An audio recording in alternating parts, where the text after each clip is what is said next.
Greetings of the day. Hope all of you are doing well. I am Ms. Devi S, Assistant Professor from the Department of Forensic Science at Kristu Jayanti College, Autonomous, Bengaluru. Today, we'll be having a session on crime scene photography.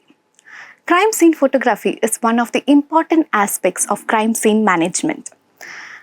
Without further ado, we'll discuss the agenda of the day. So we'll be seeing the introduction to forensic photography, types of crime scene photography, and its importance in criminal justice system. So to understand forensic photography, we need to understand the term photography. Photography was supposedly first coined by Sir John Herschel in the year 1839. The word photography is derived from a Greek word photos, which means light, and graphy, meaning drawing or writing.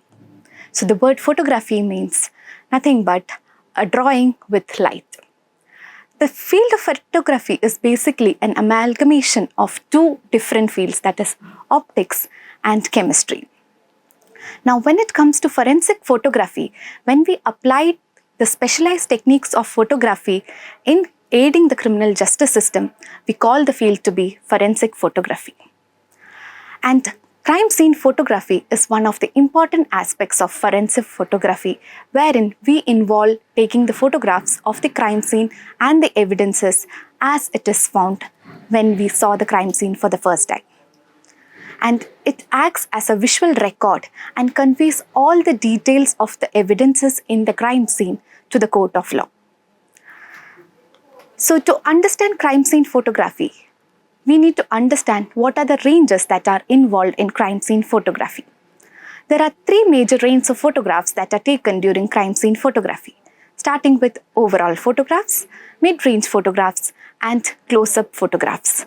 We'll see one by one what is overall, mid-range, and close-up, and their importance when it comes to criminal justice system. Starting with the overall photography. Overall photography, as the name suggests, it gives us an overall view of the crime scene. Another term that is used for overall photography is overview photography. It helps us to establish the crime scene and the evidences that are present in the crime scene. Generally, when it comes to overall photography, we make use of 50 mm lens on a 35 mm camera. And the camera that we use is DSLR, Digital Single Lens Reflex. And when it comes to overall photography, as it suggests, it needs to cover the overall crime scene. So generally, when it comes to an indoor crime scene, as you can see in the image, it is taken from four corners and also from the entry point to the crime scene. Thereby, we get an overlapping image of the crime scene. And when it comes to outdoor photography also, we need to cover the whole of the scenario.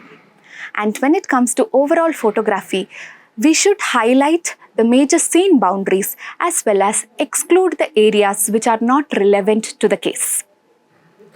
So the major importance of taking an overall photography, in short, is to get an overall layout of the scene and also to understand the spatial relationship that exists in the crime scene.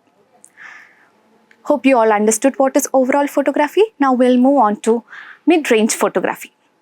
Mid-range photography plays an important role to identify the evidences and their spatial relationship with the objects that are there in the crime scene. So here we are focusing on the evidence as well as one stationary object that helps us to understand the spatial relationship with the evidence. And when it comes to mid-range photography, it also serves as a document so as to understand how the crime scene looked like before the collection of the evidence. And when it comes to mid-range photography, as you can see in the first image, it deals with the indoor crime scene. So here there is a spectacle or a sunglass that is found as an evidence. And as you can see in the image, a wall corner is taken as a reference point to take the mid-range photograph. And also in the second image, you can see an outdoor crime scene where a cartridge case is present and a stationary pole is taken as the reference point in the photograph. So when it comes to mid-range photograph, one of the essential elements that should be present in the photograph along with the evidence is the stationary point. And this stationary point should be something that is immovable. So you cannot focus on things like benches or chairs as the reference point. For example, in an indoor crime scene, you can take in the walls, doors and windows as the stationary point, whereas when it comes to outdoor crime scene, you can take in electricity poles, transformers and trees as the reference point.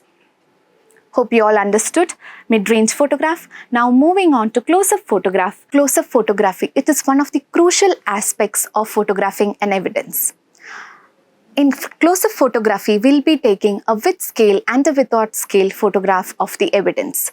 As you can see on the screen, there is a footprint impression and there has been a with scale photograph and a without scale photograph of the same. The with scale photograph is taken with the help of a scale that is known as ABFO scale number 2. ABFO stands for American Board of Forensic Odontology, and the scale number that we use for close-up photograph is number 2. And the without scale photograph, here we do not place even the evidence markers, it will be the sole evidence that will be there on the frame. Some protocols even suggest to keep evidence markers in a with scale photograph. The usage of with scale photograph is to understand the dimensions of the evidence. And the usage of a without scale photograph is for comparison purposes, wherein the minute physical details of the evidence will be analyzed, as not all evidences can be collected and sent to the FSL. That's all about close-up photography. Now we'll understand the importance of forensic crime scene photography. The first and most important usage of crime scene photography is its evidentiary value. When it comes to forensic photographs, they serve as a crucial evidence in court, and it gives us a visual representation of the crime scene and the evidences that are present in the crime scene, as the jury members and the lawyers who are dealing with the case might have not visited the crime scene. So the photographs that are taken will help them to understand exactly how the crime scene looked like and how the evidences look like before its collection and any kind of alteration that was done to the crime scene. And the second importance of the crime scene photography is for crime scene reconstruction. Forensic photographs aid the investigators in reconstructing the crime scene or the events that has happened in the crime scene by understanding the spatial relationships and the overall context of the crime. And third importance of crime scene photography is documentation of evidence. Documentation of evidence is very important so as to understand the chain of custody. The evidences will not have any value if the chain of custody is broken. So a proper documentation of evidences will make sure that the chain of custody is not broken and the evidentiary value is still intact. Thereby, it gives a strength to the case. So we'll have a small summary of what and all we discussed in today's session. First, we discussed what is photography, and then we moved on to what is forensic photography, and also we discussed the ranges that we take in when it comes to crime scene photography.